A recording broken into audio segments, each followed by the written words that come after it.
Depois de escrever o roteiro para esse vídeo aqui, né, sobre o capítulo 1099 de One Piece, eu cheguei à conclusão de que, primeiro, eu estou com um ranço enorme do Dr. Vegapunk. Segundo, ele é uma pessoa extremamente filha de uma puta. Assim, tipo, tá certo que o Oda vai colocar o Vegapunk como uma pessoa do bem, que vai estar ali aliada ao Luffy do Chapéu de Palha, que vai ser ali defendida pelo Chapéu de Palha e tudo mais, e vai ser vangloriada, e as pessoas amam o Dr. Vegapunk demais. Tá certo isso. E, inclusive, ele até mesmo tem pontos muito bons ali mesmo. Eu mesmo vejo isso nele, sabe? Ele tem características muito boas ali, mas não tira o fato de que ele tem uma índole muito questionável. E esse capítulo, o final desse capítulo, talvez comprove um pouco isso. E eu também cheguei à conclusão de que o Kuma, ele tem síndrome do impostor. Por que eu acho que ele tem síndrome do impostor? Vou dizer no decorrer desse vídeo aqui, quando chegar a hora certa. Então, olá gente, tudo bom com vocês? Eu sou a Juliane da Estação dos Livros e hoje eu vim aqui comentar o capítulo 1099 de One Piece, intitulado Pacifista. Eu simplesmente amei demais esse capítulo. Esse foi um capítulo que tem muita coisa interessante que acontece nele. Óbvio que não é o melhor capítulo de One Piece, só que assim, tipo, ele em nenhum momento foi ruim, em nenhum momento teve partes ali, tipo, que eu fiquei, nossa, que capítulo meio médio, sabe? Não, esse capítulo foi muito bom em todos os sentidos. Porque tem os capítulos que você lê assim, tipo, e fala, nossa, só isso que aconteceu?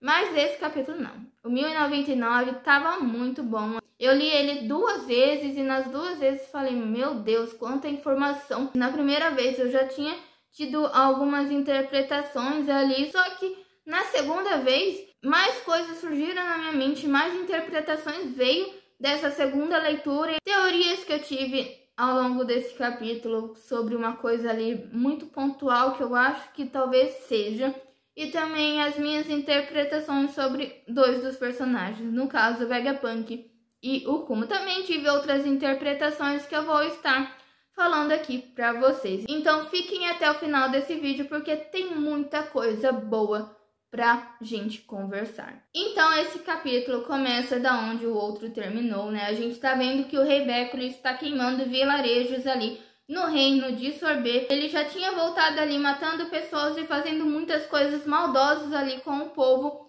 mas ele está imparável. Inclusive ele está querendo adotar ali no reino de Sorbet uma política que foi um sucesso em uma cidade ali do leste, que no caso eu acredito muito que seja ali na ilha que o Luffy morou, né, no East Blue, que no caso é uma ilha que tem os Tenryubitos ali, que tem uma cidade muito linda ali, muito de fachada ali, com os Tenryubitos morando, muito assim, tipo, clean, a melhor cidade que existe na face da terra, mas também é uma ilha que tem pessoas ali vivendo como se fosse lixo, pessoas vivendo ali marginalizadas e pessoas vivendo ali de uma forma muito ruim, né? Assim, tipo, pessoas bem pobres ali também. Inclusive, essa cidade foi elogiada pelos Tenryubitos, dizendo que ela é muito bela e sem lixo. No caso, o sem lixo que o Rei Beckley está mencionando são as pessoas pobres, são as pessoas inferiores, são as pessoas marginalizadas, né? Que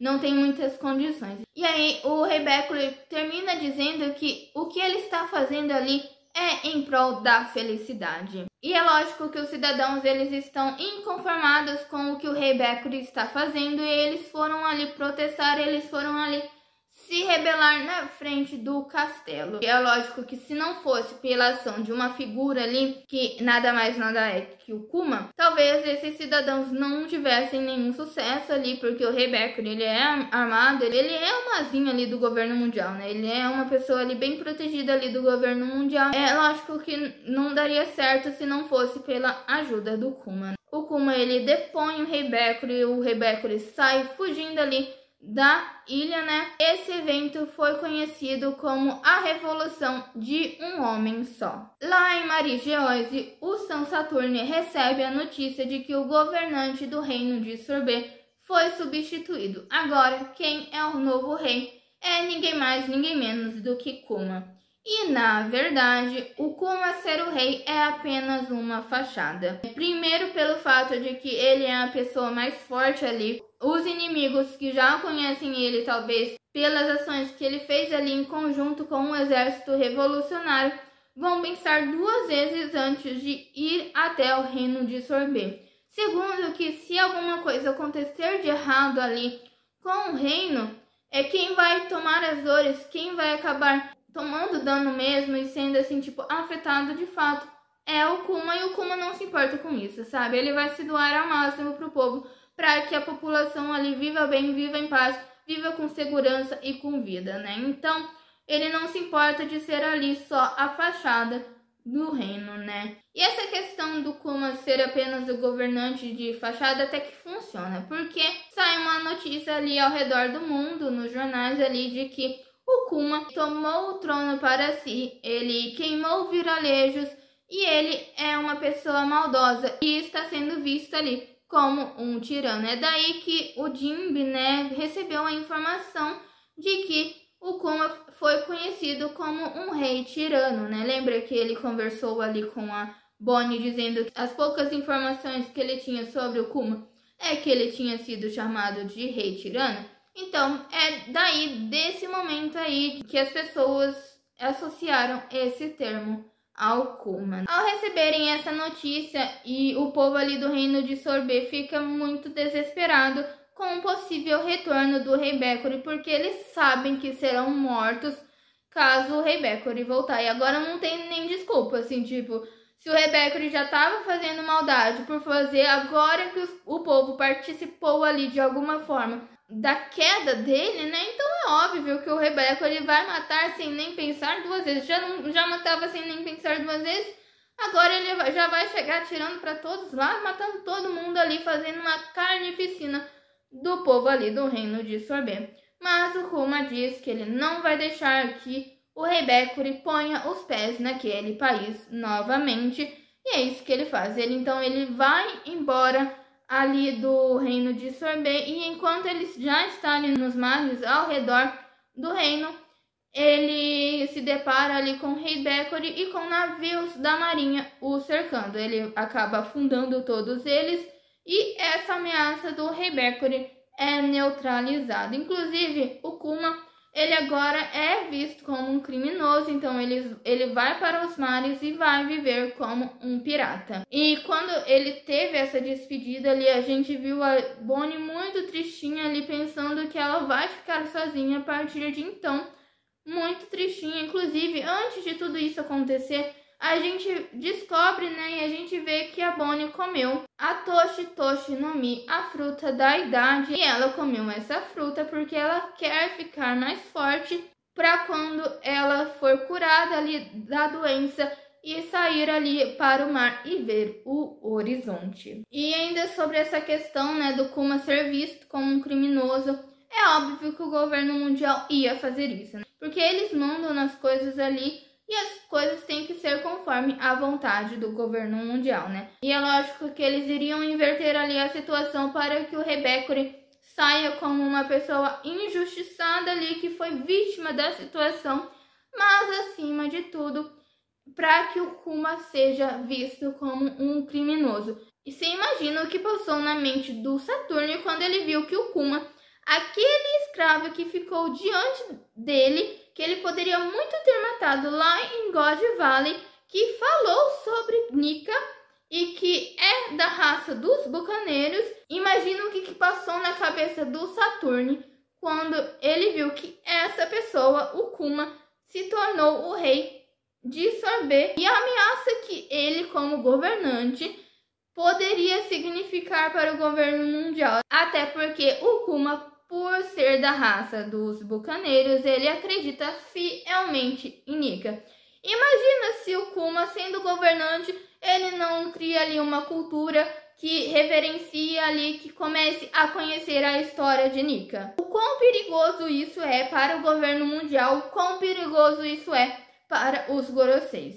E imagina só se ele realmente continuasse rei do reino de Sorbet, não é mesmo? Inclusive, eu acredito que o fato dos bucaneiros serem perseguidos ali pelo governo mundial é única e exclusivamente por eles acreditarem no deus Nika, que é uma ameaça constante ali para o governo mundial. Se eles não gostam nem mesmo de mencionar Nika, nem mesmo de ouvir o nome de Nika, até que eles iriam deixar que uma raça inteira propague a palavra de Nika, propague essa crença em Nika, e até mesmo que o Saturno iria deixar que um rei bucaneiro que acredita em Nika seja governante de algum país. A gente vê a Bonnie sentindo falta do Kuma e dizendo que não se importa se ele é um pirata, e ainda prometendo que quando ela fizer 10 anos de idade, ela também vai para os mares se tornar uma pirata. A Bonnie, com 10 anos de idade, ela já tem uma recompensa enorme.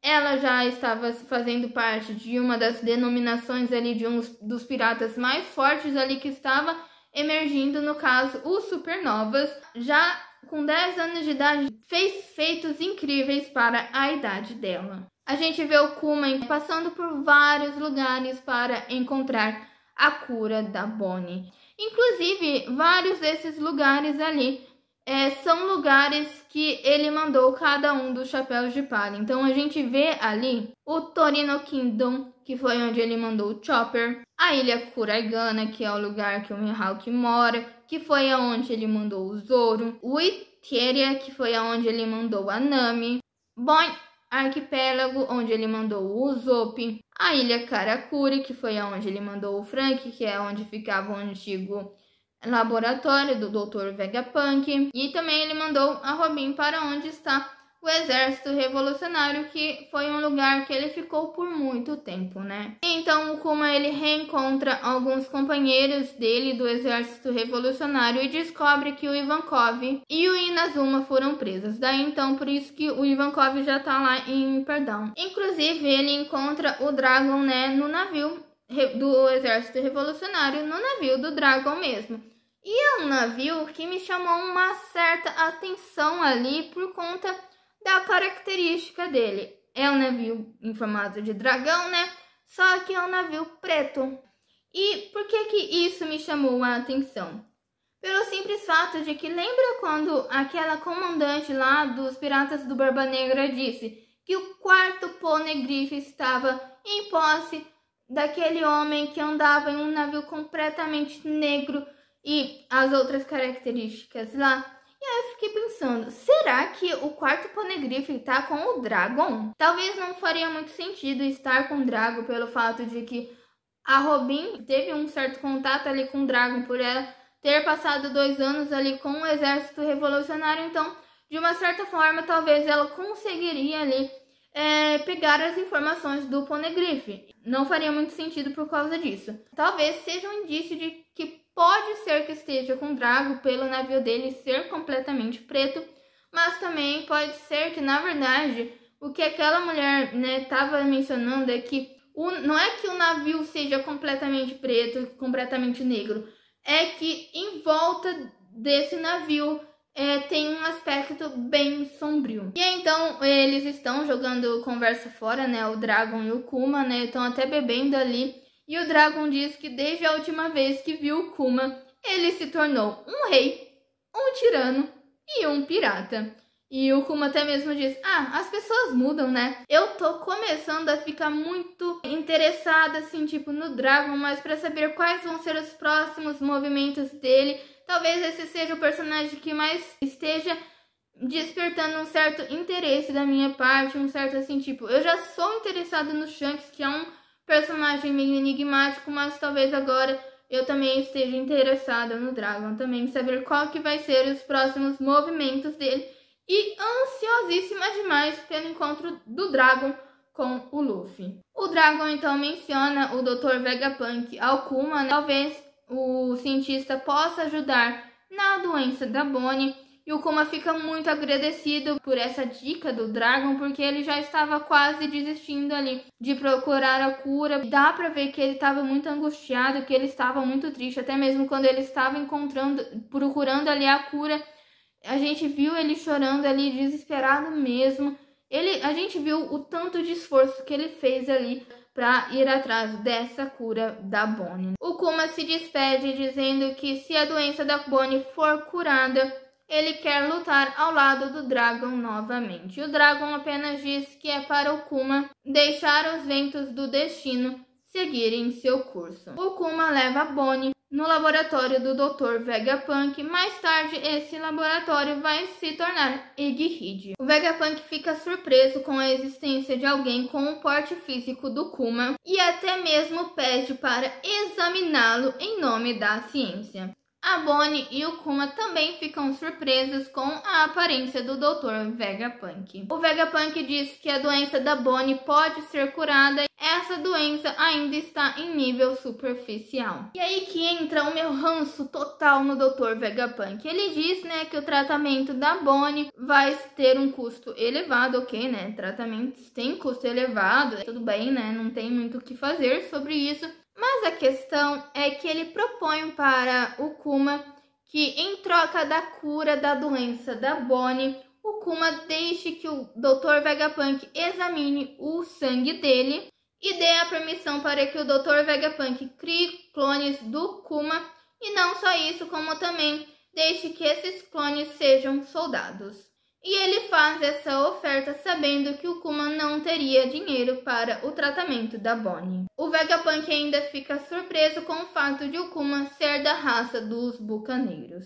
O Kuma ele aceita a proposta do Vegapunk, até porque tá falando da filha dele. Finalmente ele encontrou alguém que possa curar a Bonnie. Eu não duvidaria nada do Kuma fazer pacto até mesmo com um demônio para conseguir curar a filha dele, né? Inclusive, eu tinha teoria de que ele ia tirar essa doença da Bonnie com o poder dele, né? Da Nikko no Mi, e transferir para ele, mas eu também tinha teoria, não explanei para vocês no review anterior, de que ele poderia até mesmo ir até o governo mundial, ir até os Goroseis de alguma forma, pedir por esse tratamento. Ele não fez isso também, foi até o Vegapunk, mas o fato dele ter ido até o Vegapunk deu abertura para que o Saturn quisesse fazer um experimento dele, tivesse uma ideia muito incrível para fazer com o Kuma. O Kuma ele não é burro, né? É uma pessoa muito boa, ele é uma pessoa incrível, mas ele é esperto também, ele é inteligente também,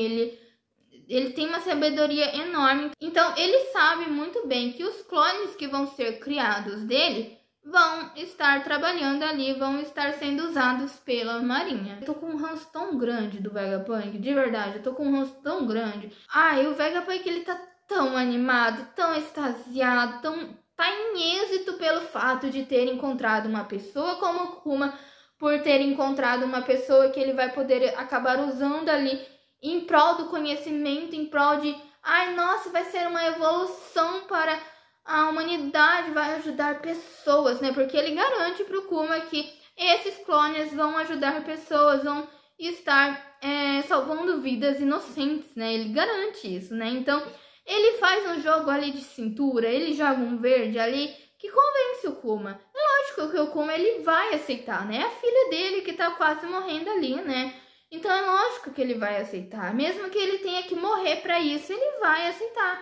Só que assim, tipo, o Vegapunk ele joga muito baixo, gente. Eu tenho certeza que se o Kuma fosse com uma pilha de dinheiro, com o custo necessário pra pagar o Dr. Vegapunk, o Vegapunk ainda assim faria de alguma forma, ainda assim convenceria o Kuma para que ele se tornasse ali uma cobaia ali dos seus experimentos, porque é pelo bem da ciência. Então o Vegapunk tá agindo muito de má fé, tanto com o Kuma como com a Bonnie. Ele usou a ferida do Kuma, ele usou o ponto fraco do Kuma para ter aquilo que ele quer de uma forma pacífica, de uma forma que não prejudica ele, de uma forma que faz ele sair ali como uma pessoa, do bem ali, ele é tão do bem, ele é tão guerreiro, ele é tão herói do povo, ele ajuda tantas pessoas que, nossa, por que não usar o Kuma como uma forma de experimento? Por que não usar o ponto fraco dele para fazer o que eu quero, né? Para ajudar o governo mundial. Inclusive, o fato da York ser uma traidora é porque o Vegapunk ele tem essa característica de ser egoísta, de ser individualista, de ser manipulador, de só pensar em si mesmo e de fazer tudo o que ele quer porque Ele não se importa com os meios que ele vai usar para chegar ao resultado que ele quer, contanto que seja a favor da ciência, contanto que seja para o bem da evolução científica e da tecnologia. Lógico que muitas tecnologias que o Vegapunk cria, ele ajuda as pessoas, de fato, ele ajuda as pessoas, e a gente vê em vários momentos ali de One Piece que ele queria que essas criações dele fossem para o resto do mundo, ajudasse as pessoas, como aquela máquina ali que faz comida, né? Ele queria que muitas pessoas tivessem acesso a essa máquina, que tivessem acesso à energia, que tivessem acesso a muitas coisas legais, sabe? Assim, tipo, que salva vidas de fato.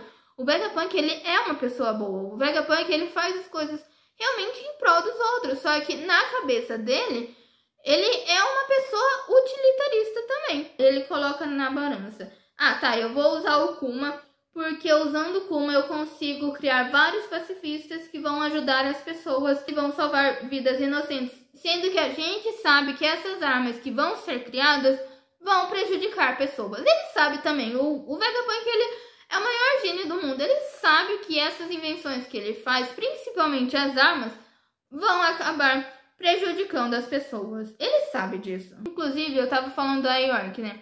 A questão da York ser traidora é que ela se coloca acima de qualquer coisa. Ela é egocêntrica, ela tem as mesmas características do Vegapunk, ela ressalta essas características ruins do Vegapunk, mas ela coloca a vida dela, única e exclusivamente a vida dela, o prazer dela, o divertimento dela, acima de tudo.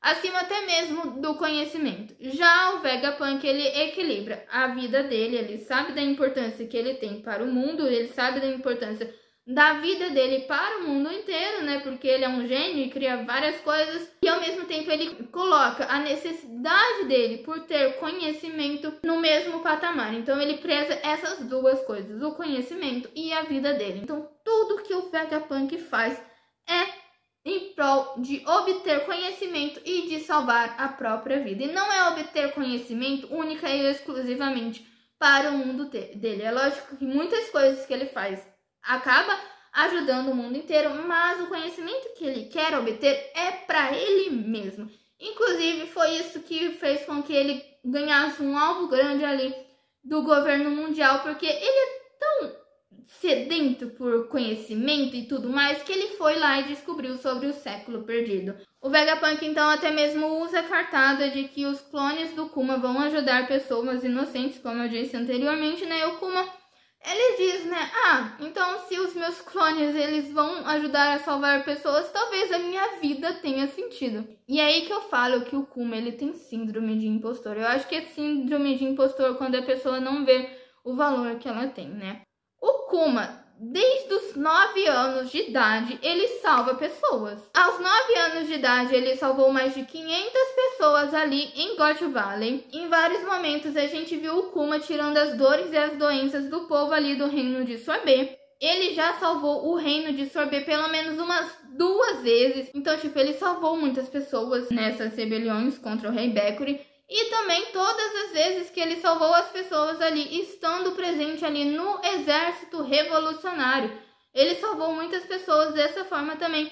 E, mais ainda, ele salvou a tripulação dos Chapéus de Palha. Não só isso, mas por ter salvado a tripulação dos Chapéus de Palha, indiretamente, ele salvou as pessoas da Ilha dos Tritões, ele salvou as pessoas de Dressrosa, de Wano. Ele salvava a pessoa direta ou indiretamente falando, assim, tipo, de todas as pessoas, de todos os personagens de One Piece, talvez o maior salvador de pessoas ali nessa história seja ninguém mais, ninguém menos do que o Kuma.